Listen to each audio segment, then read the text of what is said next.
I guess, rooted he is in the African American community. And, when he actually did go through it at first, I was kind of like, you could have just, stayed the way you were and it'd be fine. But you can't tell somebody, what standard of beauty to abide by. If he feels he looks better with them, I personally, in my opinion, don't think there's any harm in that. The same way, if I feel people are, brightening their skin, or bleaching their skin, even though it's not something I would personally do or honestly think should be done, it's something that still happens.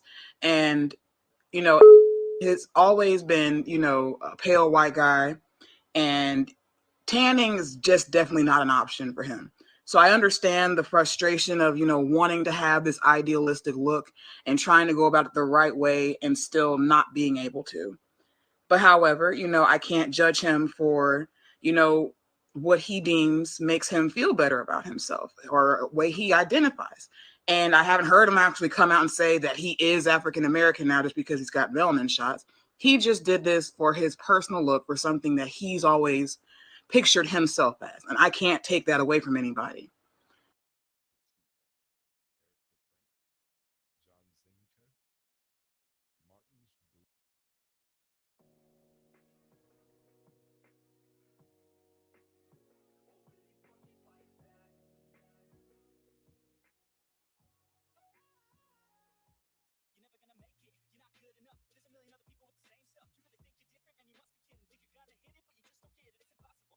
Sometimes you have no choice but to slap.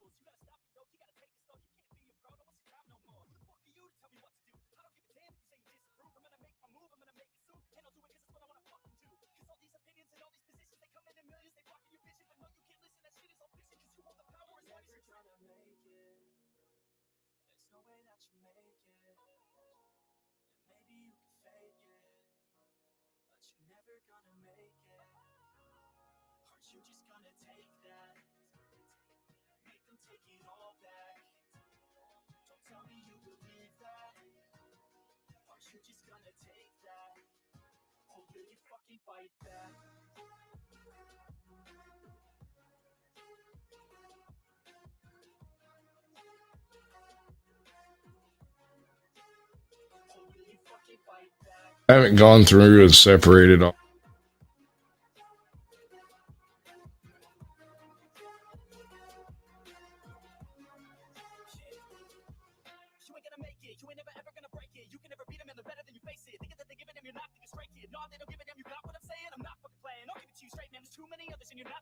This whole dog here is just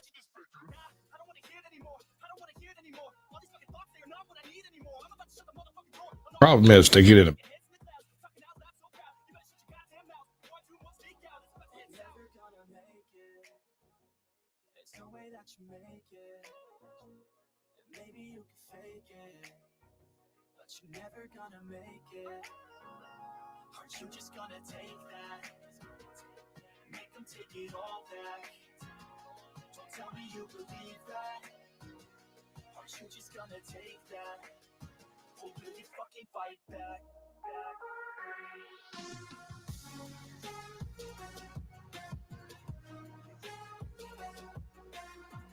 Oh no.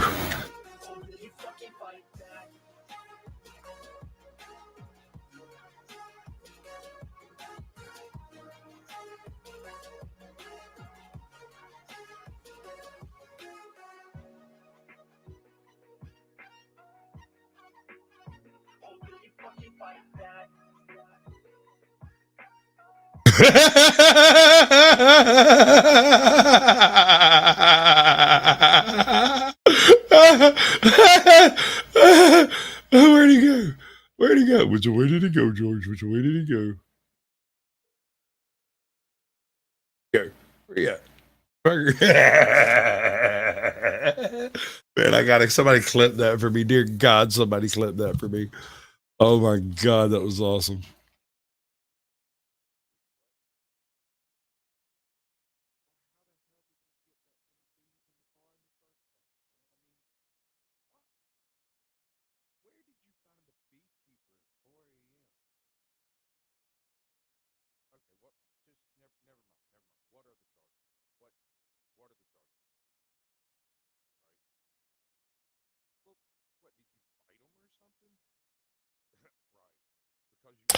Apparently, I'm going to have to go through some of this stuff and verify. What's up, Toe?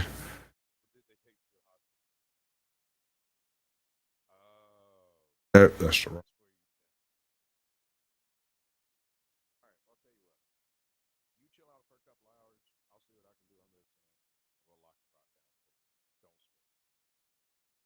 Okay. Yosia Melchizedek. Yosia Melchizedek. Melchizedek. Yosia Melchizedek. All right, so Toe for Life, it looks like I might be going to expose a cult. I found a cult on YouTube, like bona fide chants and shit, like all of that stuff.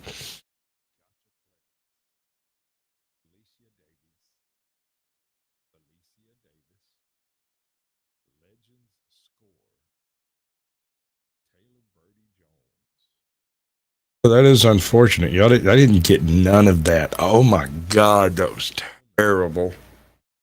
Oh no.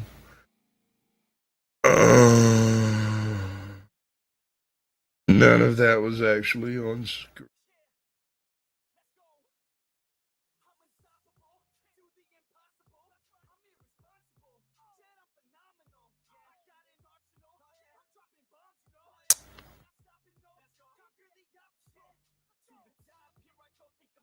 Oh my month.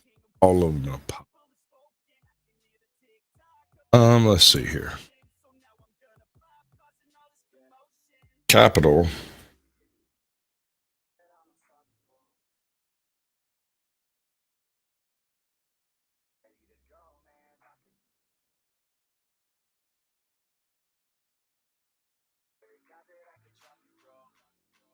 Interesting.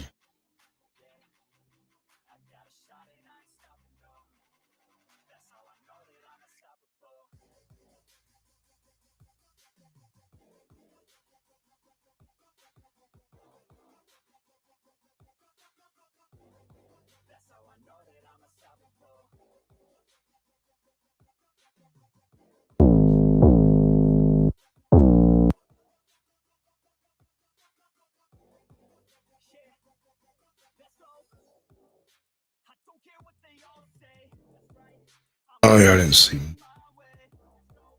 God.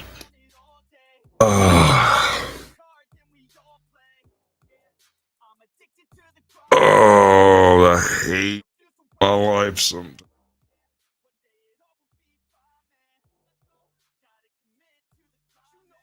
Absolutely fair.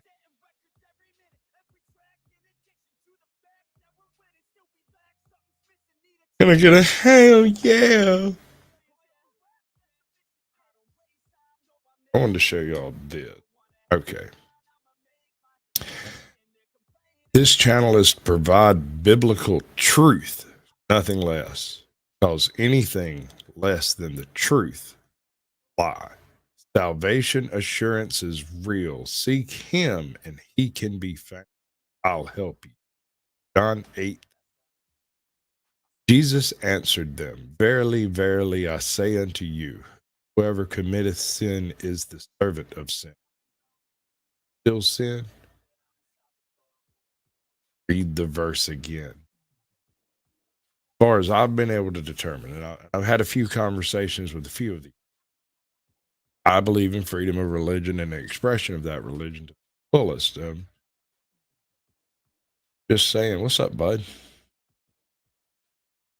Oh, you've seen this guy? For really? For really, really? Come on, man. Don't jerk my chain. I thought I'd found a particular monkey in a closet over here because, oh, my monkeys. Call me serious. I don't even. Right? Well, he has this philosophy that because Jesus has absolved sin from the earth, no one on earth can sin. That because you believe you sin, you are sinning. Because you believe sin is possible, that is sinning. And that you are already saved through the righteousness of Christ. Now, I get kind of where he's trying to come from. But no, you don't get to go murder women and children and cold blood and go to heaven. That's not how that works. I have it on good authority. My grandmother told her in the hills when she died. We're not even gonna have that conversation. Kind of the same conversation I had with ATL earlier, where he was talking about how everyone should take Judaism sort of on faith because all the religions are based on Judaism. He doesn't even consider it as Judaism. However, it has to be classified as something. So you either have to make it a doctrine, a rule, something. You got to call it something. You can't just vaguely define it as something everybody should respect. That's not going to fly, man. I'll start fucking with it immediately. But this guy, he has a very dismal view of the world while at the same time claiming to come from a perspective of enlightenment. And yet he seems very angry and unfulfilled, right? I can't be that angry all the time. I can't be that unfulfilled. I have to accomplish something at some point or I will quit. If I can't successfully do a thing, why bother? And I don't mean just give up right out the gate. I'm talking about dedicate time, put in 8,000, 7,000 hours of it and decide if it's a thing that can be done. If I cannot do it, like I spent 2 years trying to learn to play the guitar. Never did figure out how to pull off that happy horse crappy. However, during that 2 years, I did find out that I had nerve damage in my left hand, so kind of makes sense that I can't play the guitar. Believe it or not,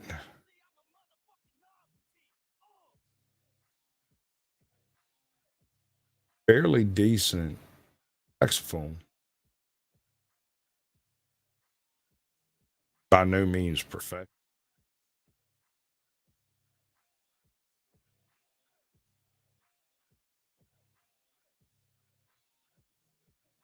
Okay, so what's truth if it's quite that simple and simply that wait, no, I don't.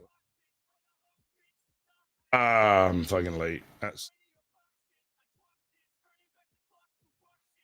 Then that would imply that even final moments of life, you could seek salvation in Christ and it would absolve you of past sins, which would make this guy kind of seem right when it comes to the actual physics of it. I mean, I'm a bit of an old schooler here. I believe in two concepts of faith, and you can't mix them real well. You have big F faith and little f faith. People who have little f faith and big F faith don't understand big F at all. You've never seen a miraculous work take place. You've never witnessed the inexplicable or the inscrutable. How do you explain to someone that I witnessed a miracle, doesn't believe in miracles, don't think that's a thing that's actually possible because they don't understand what you're talking about. They think you're crazy because you witnessed something that you either can't explain to their satisfaction.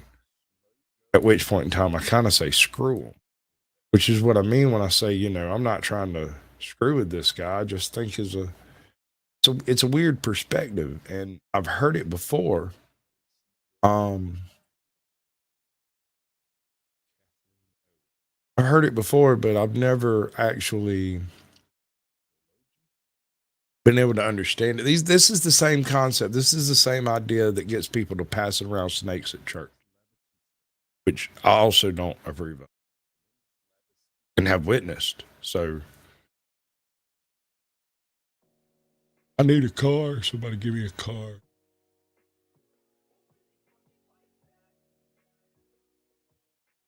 Active trying to find it. Ooh, helicopter. Upper.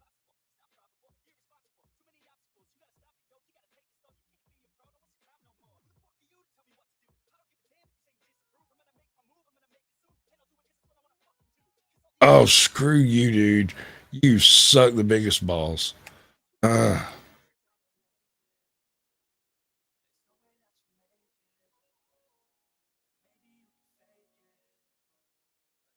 Kinda don't.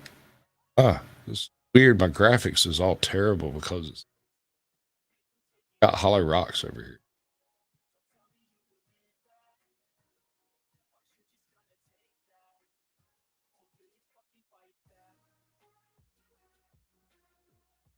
Give me a car. Somebody shoot.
Ugh.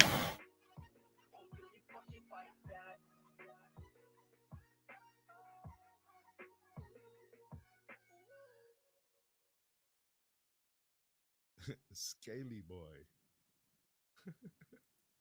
Some of these names are excellent. James Green. I appreciate it, brother. Anson Pearson. Little Tot. 123 Tot Tot. We wait. Oh, bother. Smashly. Hey, how you doing? That was useless. Fantastic. Luke Wee. Good to see you, brother. B-boy. Brian Doe. Kelly Lightsey runs with Scissors Salon. All right. How you doing, Kelly? I probably need a little trim over here, you know. Check out these activists who throw tomato soup on Van Gogh's sunflower painting and then glue themselves to the wall. Why? You know, like, how is this gonna, like, whatever you're, trying to draw attention to, people are gonna ignore that and just look at you for. He has removed a mountain of content. Cover on it, like they splash themselves. Just stop, it says on their shirts. Now they're gluing themselves.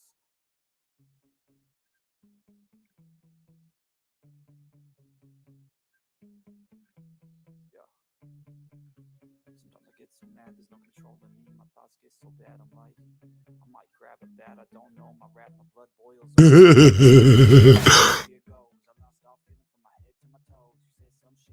Placed 45th. That's an improvement. Actually, last time I went 14th because I was driving. I couldn't drive around.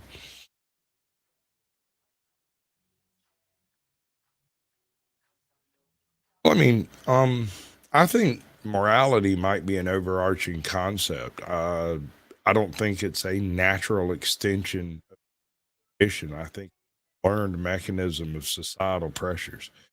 In a natural state, I believe we would crack each other in the head and fight until there wasn't but a handful of us left with enough space for us to, elbow room in each our own harem. However, that doesn't mean that I approve of. Because I'll be honest with you, I wouldn't want more than one woman in a relationship. I've tried that crap. While it sounds like a freaking sounds cool, the fact is that when you've got 3 people involved in a relationship, there's always one that's pissed off and feels which way it goes. I'll hard pass on that one. I'm gonna go through and see if I can dig up some interesting if I can find some of the old videos. I recorded a few of them back like 5 months ago, 6. If I can dig them up, I'll see what I can, because there was a couple of them that were fucking wild. He was going off. I don't know if he was on something. I have no idea.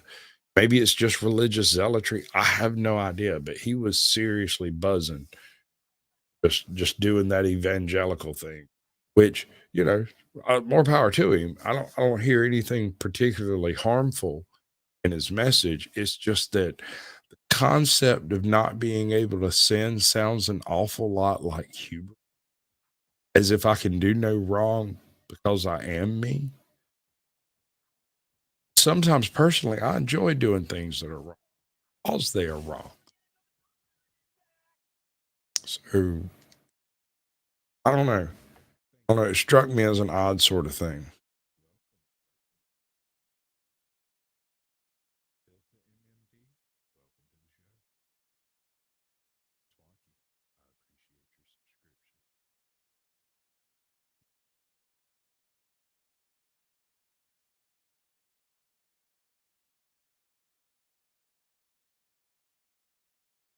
We're gonna do this. Sorry. Good news though.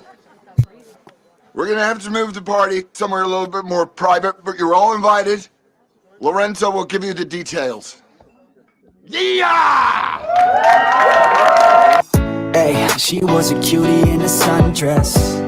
I told her I just had to confess. I got a crush on you, darling. Them long tan legs got me falling.